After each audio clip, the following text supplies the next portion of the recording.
திமுக ஆட்சியுடைய நாட்கள் எண்ணப்பட்டு விட்டது. இன்னும் 8 மாதத்திலே திமுக ஆட்சி தமிழ்நாட்டை விட்டு அகற்றப்பட வேண்டும். நிச்சயமாக நடக்கும்.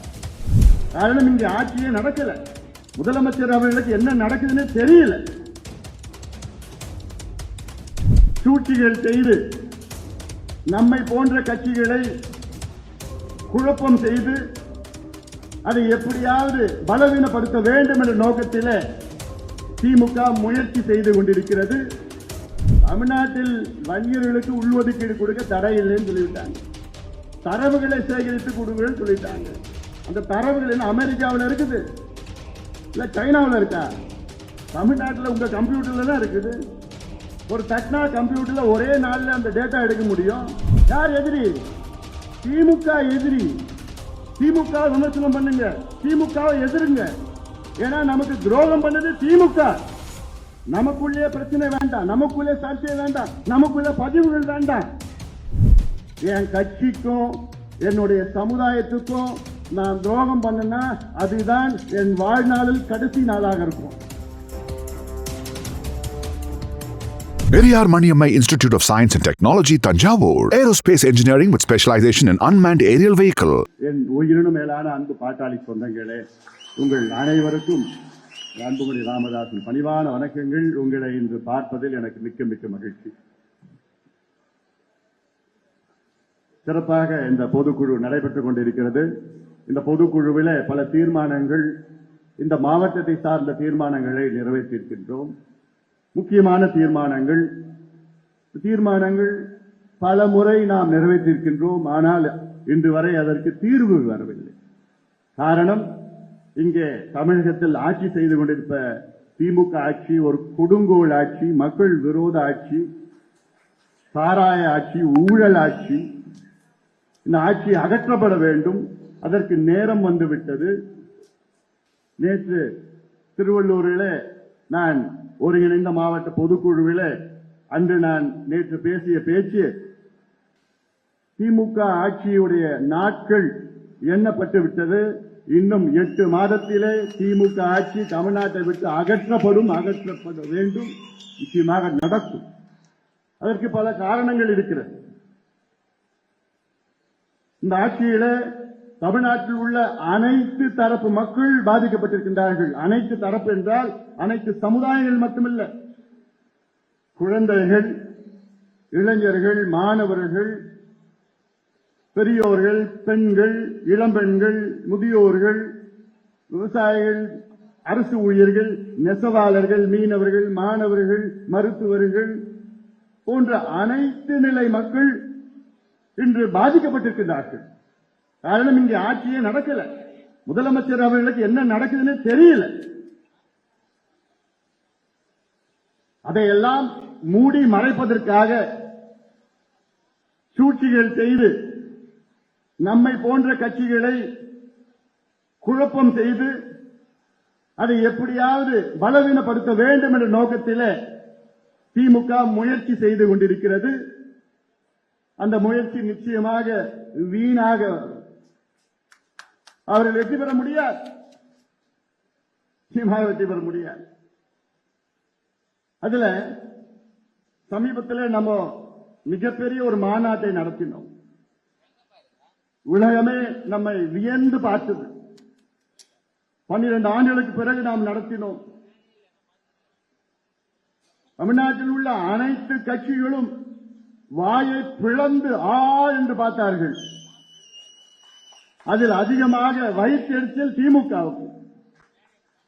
என்னடா இவங்க எங்கிருந்து வந்தாங்க, எப்படி கூடினாங்க, எப்படி அமைதியா வந்தாங்க, அமைதியா போனாங்க, எங்கேயுமே பிரச்சனை வரலையே, 10 மணி வரைக்கும் அப்படியே உட்கார்ந்தாங்களே, அவங்களே சாப்பாடு எடுத்துட்டு வந்தாங்க, அவங்களே பஸ் எடுத்துட்டு வந்தாங்க, காலையில 4 மணிக்கு தான் வெளியில போனாங்க, ஆனாலும் அப்பயும் எங்கேயுமே பிரச்சனையே வரலையே, எங்கிருந்துடா வந்தாங்க, எப்படி வந்தாங்கன்னு அவங்களுக்கு எல்லாம் புரியல. அதனாலதான் இன்று இதை எப்படியாவது பலவீனப்படுத்த வேண்டும், நம் கட்சியை பலவீனப்படுத்த வேண்டும், நம் சமுதாயத்தை பலவீனப்படுத்த வேண்டும் என்ற நோக்கம் திமுகவுக்கு இருக்கிறது. காரணம், அந்த மாநாட்டிலே நான் பேசிய பேச்சு உங்களுக்கு தெரியும். வன்னிய சமுதாயத்துக்கு துரோகம் செய்தது திமுக என்று பகிரங்கமாக குற்றச்சாட்டு நான் வைத்தேன். இந்த தேர்தலில் ஒரே ஒரு வன்னியர் கூட திமுகவுக்கு வாக்களிக்க கூடாது என்று அந்த தேர்தல் அந்த மாநாட்டிலே நான் பேசினேன்.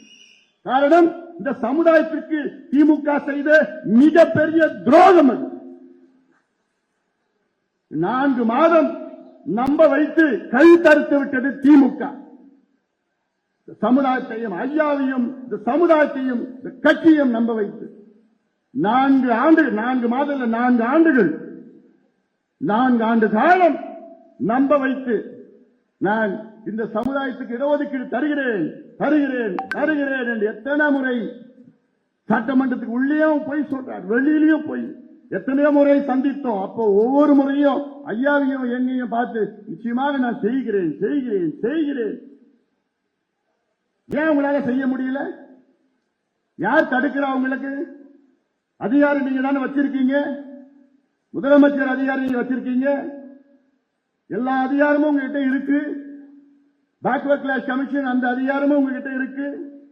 எத்தனை முறை நாங்க போய் பார்த்தோம், பார்த்து ஏமாத்திட்டாங்க. அதான் சரி, முதல்ல நாங்க பாக்கிறப்போ எங்களால முடியலன்னா சொல்லிட்டு போக வேண்டியதானே.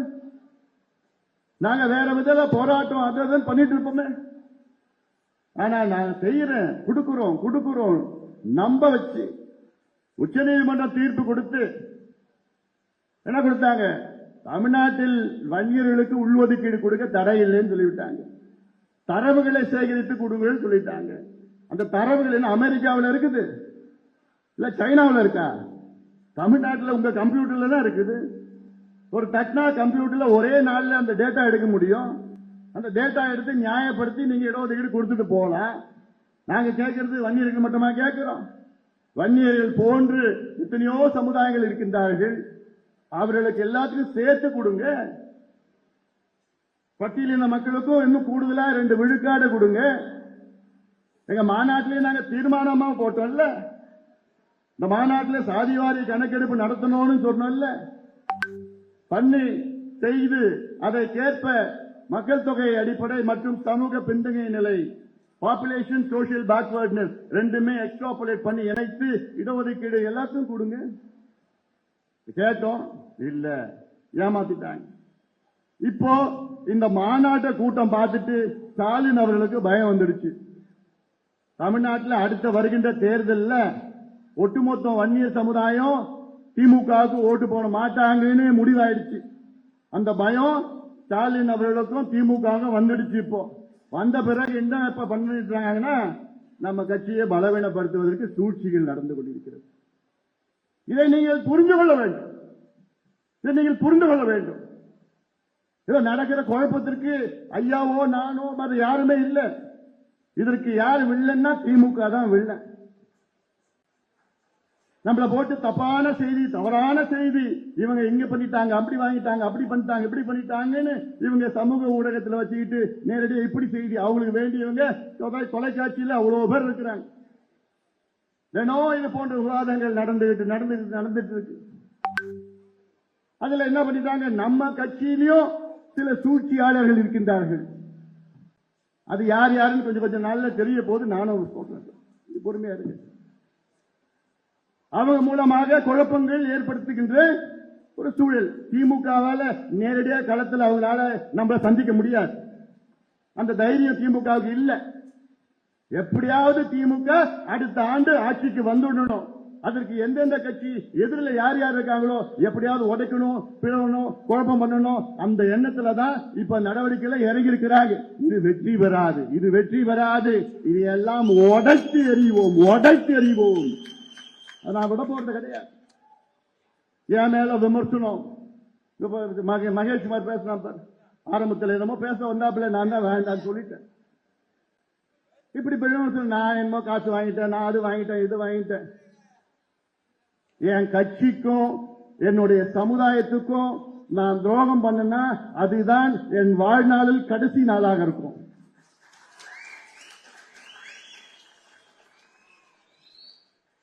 என் கட்சியும் என் சமுதாயத்துக்கும் என்னைக்குமே என்னால துரோகம் பண்ண மாட்டேன், பண்ண முடியாது. அது நீங்க புரிஞ்சுப்பீங்க. என்னை பத்தி உங்களுக்கு நல்லா தெரியும். ஆனால் நம்ம கட்சிக்குள்ள சில சூழ்ச்சியாளர்களுக்கு நான் இன்னைக்கு துரோகின்னு சொல்ல மாட்டேன். இன்னும் அந்த லெவலுக்கு போல அவங்க இன்னைக்கு சூழ்ச்சியாளர்களா இருக்கிறாங்க. அவங்க சூழ்ச்சி பண்ணி ஐயா கிட்ட இப்படி அப்படி அப்படி இப்படி என்னென்னவோ சொல்லிட்டு இருக்கிறாங்க. எல்லாம் ஐயாவுக்கும் அந்த அவங்கள பத்தி தெரியுது. அதனால இதெல்லாம் நடந்துட்டு இருக்குது. அதனால ஏன்னா நானு இது வரைக்கும் நான் எதுவும் பேசல வெளியில். நேற்று கூட உங்களை பார்த்தீங்க. இப்ப ஐயா எனக்கு மேல கோவம்னா மன்னிச்சுங்க. ஒரு அப்பா கிட்ட மன்னிப்பு கேட்கறது தப்பு கிடையாது. தொலைக்காட்சியில் ஐயா தானே இப்படி பண்ணிட்டான் அப்படி பண்ணிட்டான் இப்படி மன உளைச்சல் இருக்கிற தூக்கம் இல்லை இப்படிலாம் சொல்லிட்டு இருக்கிறாரு. அது நேரில் உங்ககிட்ட சொல்லலாம் எங்கிட்ட சொல்லலாம் எல்லாம் பண்ணிட்டு போலாம். அதுக்காக நான் தான் சொல்லிட்டேன். இதுல என்ன இருக்குது? நான் எந்த தப்பும் பண்ணல. ஆனாலும் நான் மன்னிப்பு கேட்டிருக்கிறேன். எனக்கு நோக்கம் இந்த கட்சி இந்த சமுதாயம் அடுத்த கட்டத்துக்கு கொண்டு போகணும். அதான் என்னுடைய நோக்கம். அது என்னால முடியும். அந்த நம்பிக்கை எனக்கு இருக்கிறது, தன்னம்பிக்கை இருக்கிறது, தைரியம் இருக்கிறது, துணிச்சல் எனக்கு இருக்கிறது. எல்லாத்துக்கும் மேல் என் பின்னால் கோடிக்கணக்கான என் தம்பிகளும் என் தங்கைகளும் இருக்கின்றார்கள்.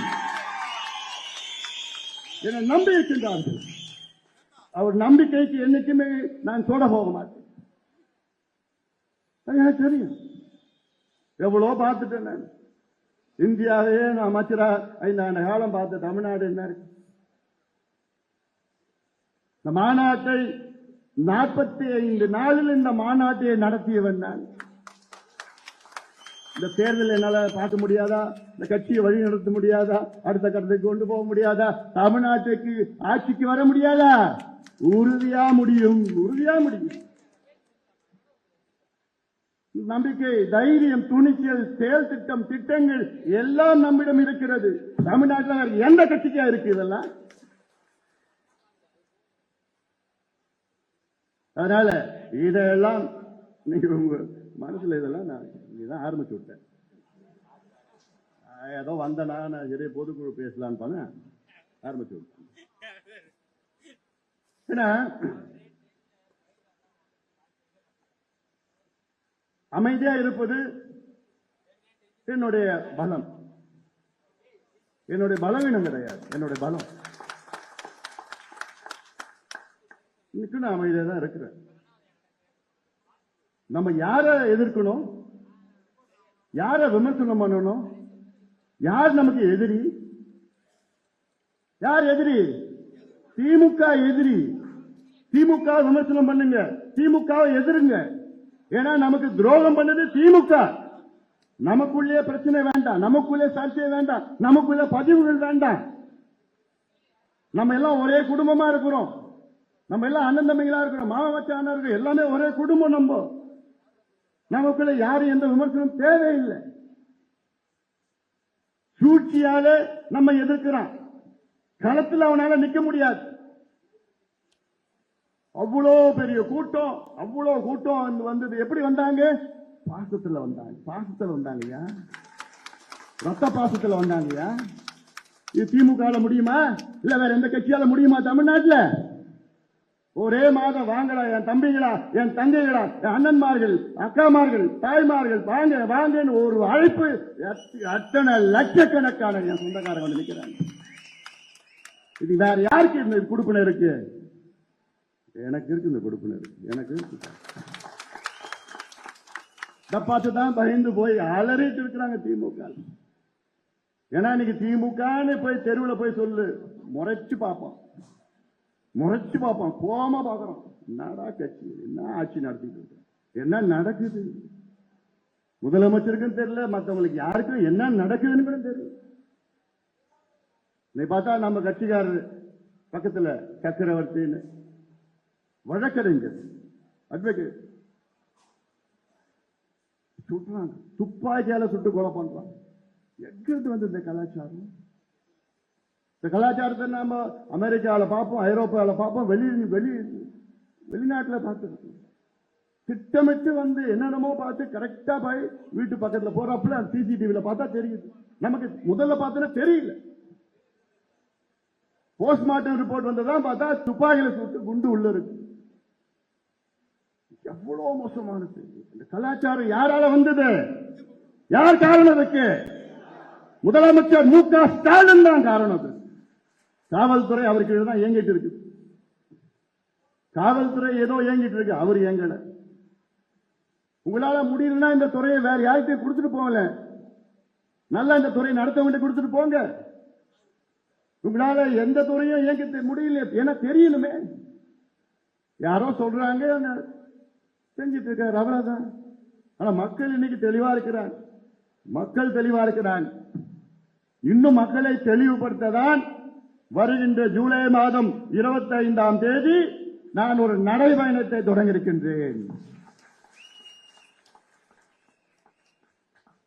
எதுக்கு இந்த நடைபயணம்? இந்த ஆட்சியை, திமுக ஆட்சியை அகற்ற வேண்டும் என்ற நடைபயணம்.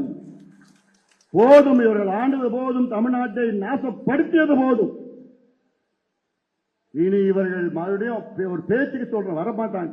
ஒரு பேச்சுக்கு மறுபடியும் வந்தாங்கன்னா முடிஞ்சு போச்சு, அவ்வளவுதான். இந்த குடும்பம், பெண்கள், குழந்தைகள் எல்லாம் நாசமாயிடும். நாசமாய் தெருவுக்கு தெருவு எதை விற்கிறது? கஞ்சாவையும், அபின், காக்கேன், ஹெரோயின், போதை பொருட்கள். அந்த காலத்துல நான் ஸ்கூல் படிக்கிறப்பல கொஞ்ச நாள் திண்டிவனத்துல படிச்சேன், 2 வருஷம். அப்பெல்லாம் படிக்கிறப்பெல்லாம் ஸ்கூல் வெளியில இந்த கமரகட்டு, இந்த மாங்காய் பத்தை, இந்த புளிப்பு மிட்டாயி, இந்த நெல்லிக்காய் இதெல்லாம் வித்துட்டு இருப்பாங்க. தேன் மிட்டாயி இதெல்லாம் வித்துட்டு இருப்பாங்க. இப்ப என்ன விற்கிறான்? கஞ்சா பொட்டலம், மாத்திரை, போதை மாத்திரை, இந்த கஞ்சா ஸ்டாம்பு, இதுதான் ஸ்கூலுக்கு வெளியிலையும் காலேஜ்லயும் வித்துட்டு இருக்கிறானுங்க. இது திமுக தெரியாம இருக்கு விற்க முடியும்? காவல்துறை தெரியாம விற்க முடியும்? இல்ல, அவர் தெரிஞ்சுதான் வித்துட்டு இருக்கிறாங்க. என்னன்னா அதுல கமிஷன், எதுலயும் விட மாட்டானுங்க. எப்பேற்பட்ட மாவட்டம் இந்த மாவட்டம்? யார் பிறந்த மாவட்டம் இந்த மாவட்டம்? பேரறிஞர் அண்ணா பிறந்த மாவட்டம் இந்த மாவட்டம், இந்த மண். பேரறிஞர் அண்ணாவுடைய மண் இந்த மண். ஆனா பேரறிஞர் அண்ணா அவர்கள் திமுக தொடங்கியவர், நிறுவனர், திமுக நிறுவனர். அவர் கடைசி காலம் வரைக்கும் 69ல அண்ணா அவர்கள் மறைந்தார். 69 கடைசி காலம் வரைக்கும் அவர் மதுவுக்கு எதிராக போராடினார். மதுவிலக்கு வேண்டும் என்று அதை நிலைநாட்டினார். உறுதியாக இருந்தார். கடைசியில அவர் முதலமைச்சராக தான் இறந்தார்.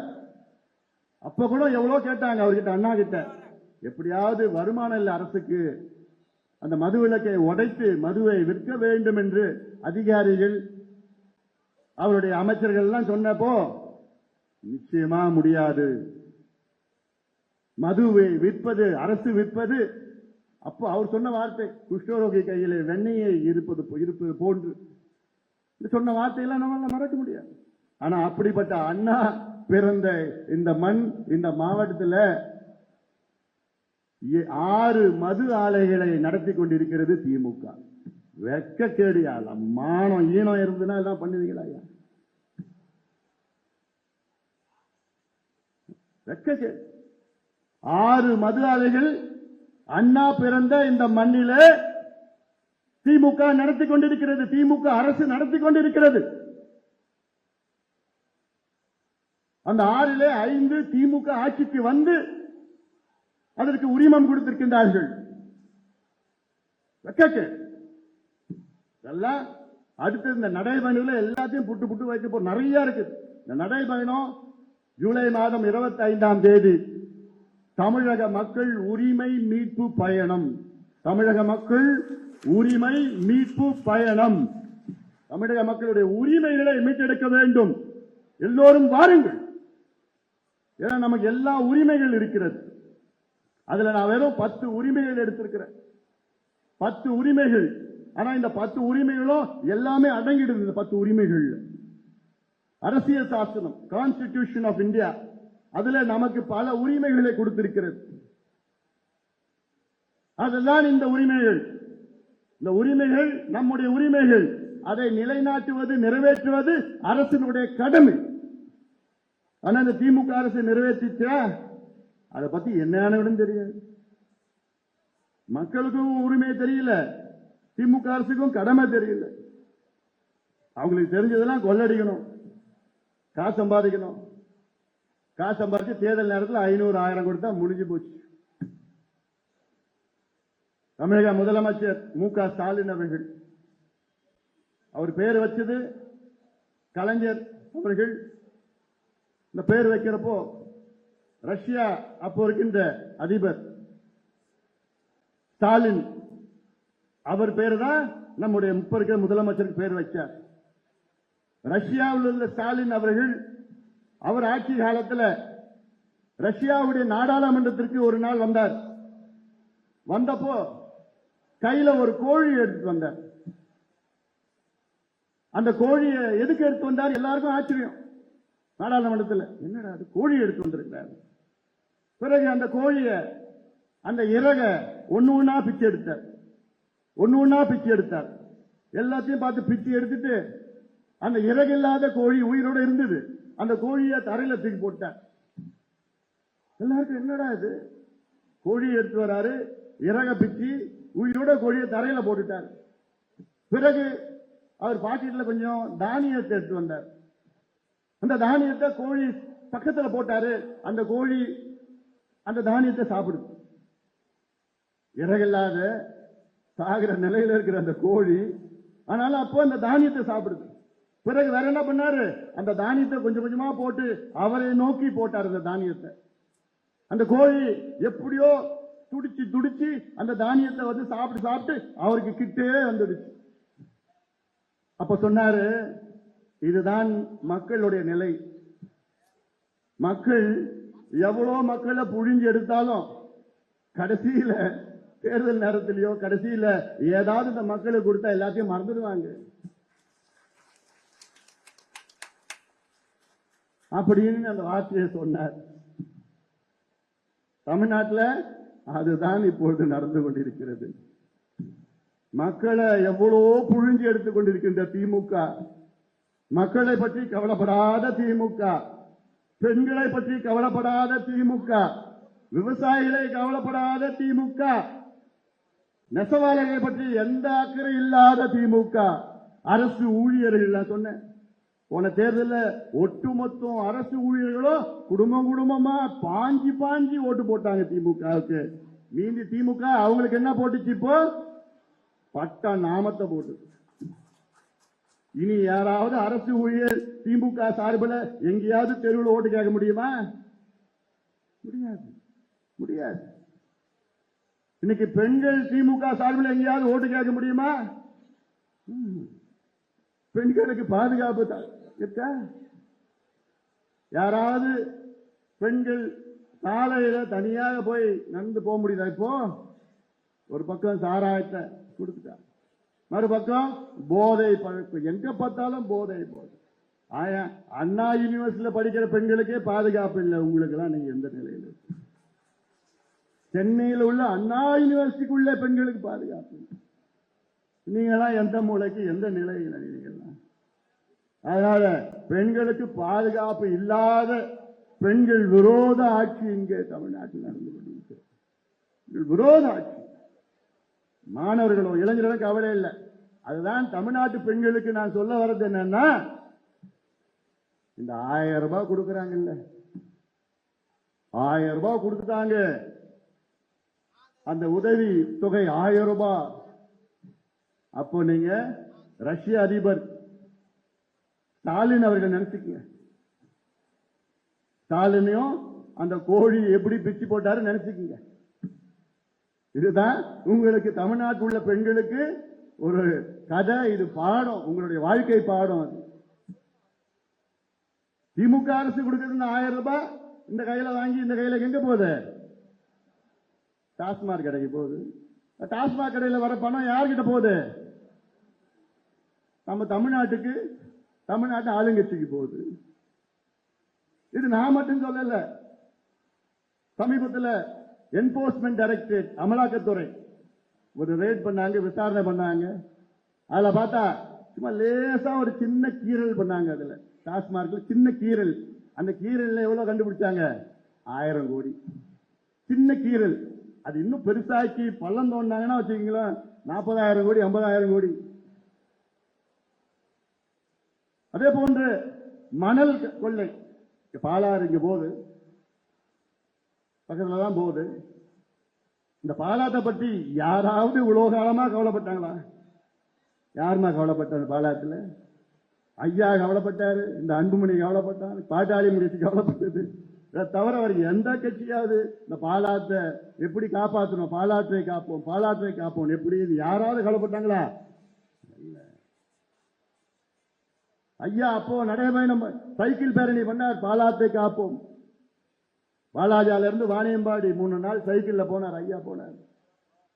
அதன் பிறகு நான் ஒரு நாள் போனேன், ராணிப்பேட்டையில இருந்து வேலூர் வரைக்கும் சைக்கிள்ல. ஜூன் மாதம் வெயில், மத்தியானம் 12 மணி. எதுக்கு போனோம்? விழிப்புணர்வு. அதன் பிறகு பாலாற்றை காப்போம் என்று 2 நாட்கள் நடைபயணம் நான் மேற்கொண்டேன். இந்த துள்ளூர்னு இருக்கு ஆந்திரா பார்டர், அங்க இருந்து சதுரங்கப்பட்டினத்துல பாலாறு கரையில் அது வரைக்கும் 2 நாள் நடந்து துண்டு பிரஸ் எல்லாம் கொடுத்து பாலாற்றை எப்படியாவது காப்பாற்றணும், பாலாத்துல எப்படியாவது தடுப்பணை கட்டணும். பாலாறு தமிழ்நாட்டில் 223 கிலோமீட்டர் போகுது, ஆந்திரா பார்டர்ல இருந்து சதுரங்கப்பட்டினம் 223 கிலோமீட்டர். நம்ம போராட்டம் செய்ய முன்பு வரை அதுல ஒரே ஒரு தடுப்பணை தான் கட்டியிருக்கிறாங்க. எப்ப கட்டினது? வெள்ளக்காரன் கட்டினா, வாலாஜாவில் கட்டின வெள்ளக்கார ஆட்சியில். இதே ஆந்திரா, இதே பாலாத்துல மொத்தம் ஆந்திராவில் பார்த்தா 32 கிலோமீட்டர் தான் ஆந்திரா வழியா வருது. கர்நாடகாவில் தொடங்குது பாலாறு, ஆந்திராவில் 32 கிலோமீட்டர் தான் உள்ள வருது. அந்த 32 கிலோமீட்டர்ல 22 தடுப்பணை ஆந்திரா கட்டிட்டான். ஆனா நம்ம 223 கிலோமீட்டர்ல ஒரு தடுப்பணை வெள்ளக்காரன் கட்டினான். வர கொள்ளக்காரங்க ஒண்ணும் கட்டல.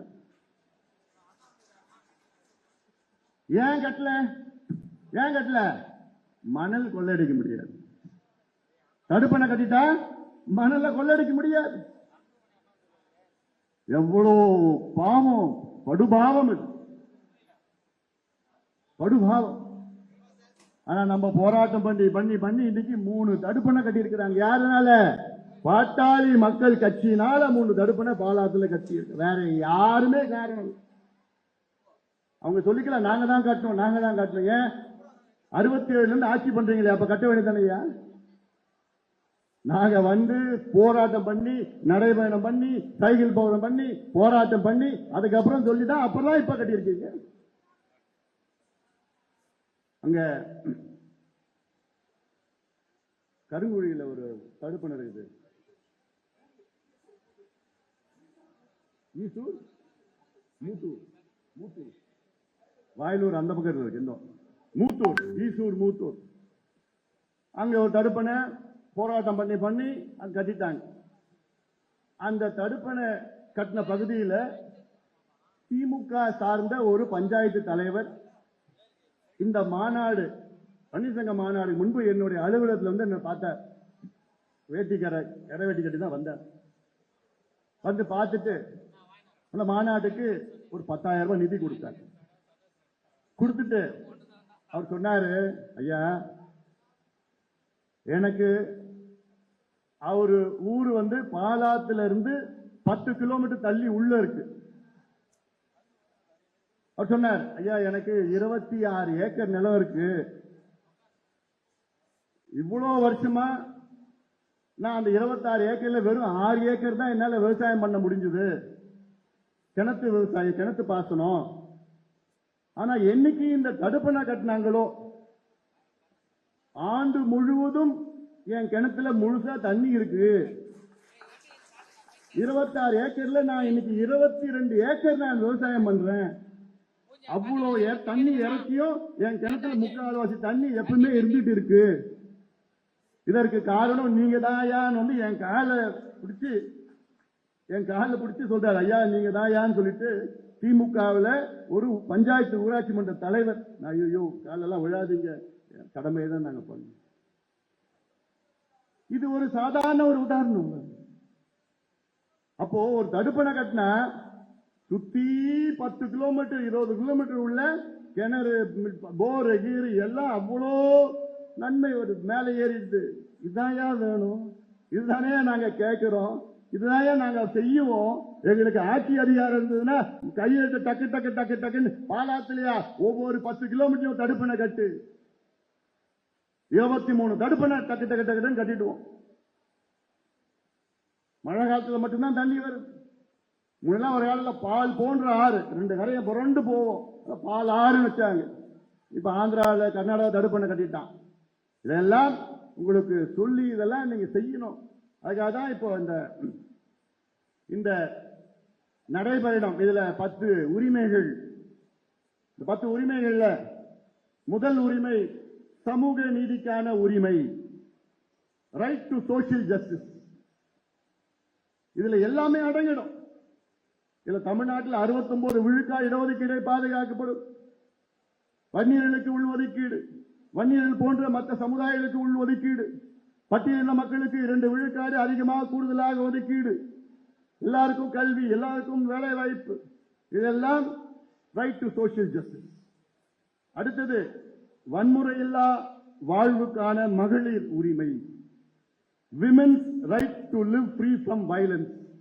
பெண்கள் வன்முறை இல்லாத ஒரு சூழலில் பெண்கள் வாழ வேண்டும் என்ற உரிமை எல்லா பெண்களுக்கும் இருக்கு. எல்லா பெண்களுக்கும் இருக்கு. அந்த உரிமையை நிலைநாட்டுவது, நிறைவேற்றுவது கடமை. அந்த கடமை தமிழக அரசுக்கு இருக்கு. ஆனா அதை பத்தி ஸ்டாலினுக்கும் அதுக்கும் எந்த சம்பந்தமே கிடையாது. ஏன்னா செய்யற கொடுமைகள்லாம் யார் செய்யறா? ஆளுங்கட்சிக்காரன் தான் செஞ்சிட்டு இருக்கிறாங்க. அவங்கிட்ட போய் செய்யறவங்கிட்டே போய் பஞ்சாயத்து கேட்டா என்ன பண்ணுவான்? மூணாவது வேலைக்கான உரிமை, ரைட் டு எம்ப்ளாய்மெண்ட். வேலை கொடுப்பது தமிழக அரசுடைய கடமை. நான் படிச்சிருக்கிறேன், எனக்கு வேலை வேணும், எனக்கு வேலை கொடுக்கணும், இது என்னுடைய உரிமை. கொடுப்பது தமிழக அரசுடைய கடமை. இது நான் விலவாரியா நீங்க சொல்ல முடியல. நான் அதுக்கப்புறம் அடுத்தது வரப்ப நான் சொல்றேன். நான் அடுத்து இப்ப நீங்க அடுத்தடுத்து என்னென்ன செய்யணும்? மாநாடுக்கு சோறு விளம்பரம் பண்ணீங்க, சோறு விளம்பரம் பண்ணுங்க, துண்டு பிரசுரம் கொடுக்க போறேன். நான் அது பயிற்சி எல்லாம் உங்களுக்கு கொடுக்க போறேன். என்னென்ன எதுக்கு இந்த நடைபயணம்? 100 நாள் நடைபயணம். ஜூலை 25ஆம் நாள் நம்முடைய இனமான காவிரி சமூக நீதி போராளி மருத்துவர் ஐயாவுடைய பிறந்த நாள். 100 நாள் நவம்பர் 1ஆம் தேதி எதுக்கும் அந்த நடைபயணம் நிச்சயமாக இந்த அரசை அகற்ற வேண்டும் என்ற நோக்கத்தில் உள்ள அனைத்து மக்களும், அனைத்து தரப்பு மக்கள், நீங்க இந்த கட்சியில் இருக்கணும் அவசியம் கிடையாது, எல்லாமே வாங்க. நடைபயணத்தில் எல்லாத்துக்கும் ஆதரவு கொடுங்க. திமுக ஆட்சி அகற்ற வேண்டும், திமுகவை வீட்டுக்கு அனுப்ப வேண்டும் என்ற உணர்வு, அந்த சிந்தனை உள்ள அத்துணை பேரும் இந்த நடைபயணத்தில் நீங்கள் எல்லோரும் பங்கெடுக்க வேண்டும்.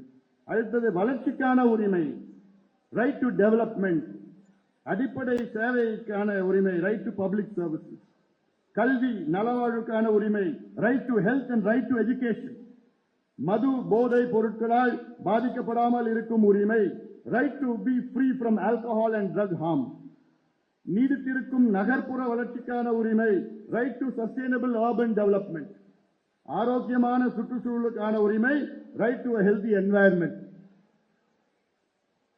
இதையெல்லாம் நிலைநாட்டி, இது எல்லாமே நம்ம உரிமைகள்மா. இது எல்லாமே நம்ம உரிமை. நம்முடைய பிள்ளைகள், நம்முடைய குழந்தைகள், நம்முடைய பெற்றோர்கள், நம்முடைய உறவினர்கள், நம்முடைய சக தோழர்கள் எல்லாமே இந்த உரிமைகள் வரும். அதனால இதை நிலைநாட்டி தான் நம்ம நடைபயணத்தை மேற்கொள்ள இருக்கின்றேன். இதே போன்ற இங்கே நம்முடைய பரந்தூர் விமான நிலையம், இதே மண்டபத்தில் தான் கருத்து கேட்கிற கூட்டம் நடந்தது. இங்க தானே கருத்து கேட்கிற கூட்டம் நான் தான் முதல்ல நடத்தினேன். அவ்வளவு வந்தாங்க, எல்லாமே வந்தாங்க கருத்து கேட்டு.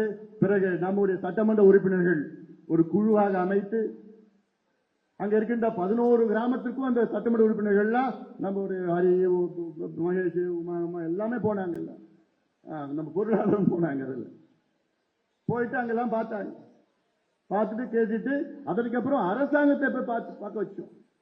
அரசினுடைய அமைச்சரை போய் சந்திச்சாங்க நம்ம குழு. அமைச்சரை சந்திச்சது நம்ம குழு, அரசு செயலாளரை சந்தித்தது. அதுக்கப்புறம் அந்த சிட்கோவா யார் பண்றாங்களோ அவங்க அந்த எம்டியை போய் பார்த்தாங்க. எல்லாரையும் போய் பார்த்தது. அப்ப ஒரு யோசனை நாங்க ஒண்ணு, என்ன யோசனை சொன்னேன்? எதுக்கு இங்க மக்களை அப்புறப்படுத்தணும்? இங்க விவசாய நிலம் இருக்கு, அவ்வளவு ஏரிகள் குளங்கள் இருக்கு, இயற்கை வளம் இருக்கு. இதுக்கு பதிலா நீங்க திருப்போரூர்ல அரசு தரிசு நிலம் இருக்கு. 5000, 8000, 10,000 ஏக்கர் இருக்கு. உப்பளம் இருக்கு அங்க. அதுல யாருக்கும் பாதிப்பு வர போறது இல்ல. இப்ப இருக்கின்ற சென்னை விமான நிலையத்துக்கும் திருப்போரூருக்கும் கிட்டத்தட்ட 10-15 நிமிஷத்துல நீங்க ஒரு ட்ரெயினை விட்டு அப்படியே போயிடலாம். மெட்ரோ விட்டுட்டு போலாம். ஃப்ளை ஓவர் பிரிட்ஜ் வச்சுட்டா 10 நிமிஷத்துல கார்ல போயிடலாம். இந்த வெளிநாட்டுல நடக்குது. அங்க பண்ணலாம் அவ்வளவு யோசனைகள் கொடுத்தோம். ஆனா திமுக அரசு பிடிவாதமாக பரந்தூர்ல தான் நாங்க விமான நிலையம் அமைப்போம் பிடிவாதமாக இருந்து கொண்டிருக்கின்றார்கள். அதுக்கு என்ன காரணம்னு உங்களுக்கும் தெரியும். என்ன காரணமா? திமுக பெரும் கம்பெனி வச்சிருக்கிறாங்க, ரியல் எஸ்டேட் கம்பெனி எல்லாம் வச்சிருக்கிறாங்கல்ல, அவங்க எல்லாமே பரந்தூர் விமான நிலையம் சுத்தி சுத்தி சுத்தி சுத்தி நிலத்தை வாங்கி வச்சுட்டானுங்க. ஆயிரக்கணக்கான ஏக்கர் நிலத்தை இந்த ரியல் எஸ்டேட் அந்த ரியல் எஸ்டேட் திமுக சார்ந்தவர்கள் எல்லாம் அங்க ஆயிரக்கணக்கான ஏக்கர் நிலத்தை அங்க வாங்கி வச்சுக்கிட்டு இந்த விமான நிலையம் இங்கதான் வரும்னு முடிவா இருக்கிறாங்க. அப்படி விமான நிலையம் வந்ததுன்னா அவங்க நிலம் என்ன ஆகும்? கூடுதல் மதிப்பு அதிகமாக விற்பாங்க. இந்த ஒரே காரணத்துக்காகத்தான் எவ்வளவு மக்கள் எதிர்ப்புகளும் வந்து இங்க ஆல்டர்னேட் இடம் இருக்குது, மாற்று இடம் இருக்கு, இல்லைன்னா கூட பரவாயில்ல, மாற்று இடத்துல நாங்க பண்ண மாட்டோம், இங்கதான் நான் பண்ணுவோம் பிடிவாதமா. காரணம் இந்த ஒரே காரணம் தான், ஒரே காரணம். அதனால பரந்தூர் விமான நிலைய மக்களுக்கு ஒரு அன்பான வேண்டுகோள், இன்னொரு 8 மாசம் காத்துன்னு இருங்க. புரியுதா? இந்த ஆட்சி போயிடும்.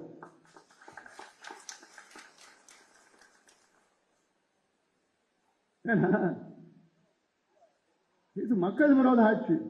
மக்களை பற்றியோ யாரை பற்றியோ கவலை இல்லை, சிந்தனை இல்லை. காஞ்சிபுரம் இந்த மாவட்டத்தில் 50 சொசைட்டி மேல இருக்கு, நெசவாளர்கள் சொசைட்டி 50க்கு மேல இருக்கு, கூட்டுறவு சங்கங்கள் இருக்கு. அதுல கிட்டத்தட்ட 30,000 நெசவாளர்கள் பதிவு பண்ணிருக்கிறாங்க. ஆனா அதுல 30,000 நெசவாளர்கள் வெறும் 10,000 பேர் தான் இந்த தொழிலை செய்யறாங்க. ஏன்னா நலிந்து போயிடுச்சு, விலை இல்லை, வறுமையில் இருக்கிறாங்க. 10,000 பேருக்காவது இப்போ மழை வெள்ள நிவாரணம் அதுல அவங்க வாங்குற அந்த 20% அவங்களுக்கு ஒரு போனஸ் மாதிரி கொடுத்தா இப்ப நல்லா இருக்கும். பட்டு பூங்கா பட்டு பூங்கான்னு சொன்னீங்க, அது பட்டு பூங்கா கிடையாது, அது ஊழல் பூங்காவை மாறிடுச்சு. ஒன்னும் நடக்கல. இப்படி எல்லாம் அடுக்கிட்டே போயிட்டு இருக்கலாம். இங்க ஒரு மருத்துவ கல்லூரி வேணும், இருக்குதா? எப்போ வரும்? தலைநகரம் இது, ஒரு மருத்துவக் கல்லூரி இல்லை. திமுக ஆட்சிக்கு வந்து 4 ஆண்டுகள் ஆகிறது. இந்த 4 ஆண்டுகள்ல ஒரே ஒரு புதிய மருத்துவக் கல்லூரி கூட இவங்க தொடங்கல. ஏன் நான் உங்ககிட்ட இதெல்லாம் சொல்றேன்னா, நீங்கள் உள்வாங்கி இந்த செய்தி எல்லாம் எல்லாத்துக்கும் நீங்க சொல்லணும். அதான் நம்முடைய பொதுக்குழுனா, இது எது பொது கூட்டம் கிடையாது. நான் சொல்ற செய்தி எல்லாமே நீங்கள் உள்வாங்குங்க. உள்வாங்கி மற்றவர்களுக்கு நீங்கள் இதையெல்லாம் நீங்கள் சொல்ல வேண்டும் என்று இந்த நேரத்திலே நான் உங்களிடம் கேட்டுக்கொள்கின்றேன். அதனால இதை நீங்கள் மனதிலே வைத்துக் கொள்ளுங்கள். அடுத்து இப்ப நம்ம உறுப்பினர் அட்டை கொடுத்திருக்கிறோம். உறுப்பினர் சேருங்க, வேகமா சேருங்க. கிளைகளை புதுப்பிக்க வேண்டும். வாக்குச்சாவடி முகவர்கள், பூத் ஏஜென்ட் 10 பேர், அதுல நீங்க லிஸ்ட் எடுங்க. அதன் பிறகு நம்ம போராட்டங்கள்லாம், நம்ம சாதிவாரி கணக்கிற போராட்டங்கள் நடத்த இருக்கின்றோம். அடுத்த மாதம் என்ன நடைபயணம், முக்கியமானது நடைபயணம். திமுகவை அகற்றுகின்ற, ஆட்சியிலிருந்து அகற்றுகின்ற நடைபயணத்தை நாம் மேற்கொள்ள இருக்கின்றோம். அதில் நீங்கள் எல்லாம் திட்டமிட்டு எல்லோரும் ஆதரவு பெருக்க வேண்டும். இந்த ஒட்டுமொத்த மாவட்டமும் எல்லாமே அனைத்து தரப்பு மக்கள் எல்லோரும் வர வேண்டும் என்று இந்த நேரத்திலே நான் அன்போடு நான் கேட்டுக்கொள்கின்றேன். அடுத்தடுத்தாக வேலை திட்டத்திலே நாம் இறங்குவோம். நமக்குள்ள எந்த பதிவு அதெல்லாம் எதுவும் வேண்டாம். நமக்கு எதிரி யாரு? திமுக ஆட்சியை அகற்ற வேண்டும். அது வரைக்கும் நாம் ஓயக்கூடாது. அவர்கள் என்னென்ன சூழ்ச்சியில் எப்படியோ பண்ணிட்டு இருப்பான், இன்னும் அதிகமா சூழ்ச்சி பண்ணுவாங்க, எல்லாம் பண்ணுவாங்க. அது அத்தோனையும் இந்த அன்புமணி முறியடிப்பான். அதனால சந்தேகமே யாருக்கும் வேண்டாம். அதனால நாம மாட்ட வேலையை பார்த்துட்டு போவோம். யாரு நம்மளை பத்தி என்ன பேசினாலும் என்னன்னு தட்டிட்டு போ, தூசி தட்டுற மாதிரி தட்டிட்டு நம்ம மாட்ட வேலை திட்டம் இருக்கிறது. இந்த திமுக கொடுங்கோல் ஆட்சி, மக்கள் விரோத ஆட்சி, திமுக ஆட்சியை அகற்றுவோம் அகற்றுவோம் அகற்றுவோம். இந்த பொதுக்குழு மிக சிறப்பாக நடத்தி கொண்டிருக்கின்ற அனைத்து நிலை நிர்வாகிகள், மாவட்ட செயலாளர் தலைமையில அனைத்து நிலை நிர்வாகிகளுக்கும் என்னுடைய வாழ்த்துக்கள், பாராட்டுக்கள், நன்றி. Periyar Maniammai Institute of Science and Technology, Tanjavur. Aerospace engineering with specialization in unmanned aerial vehicle.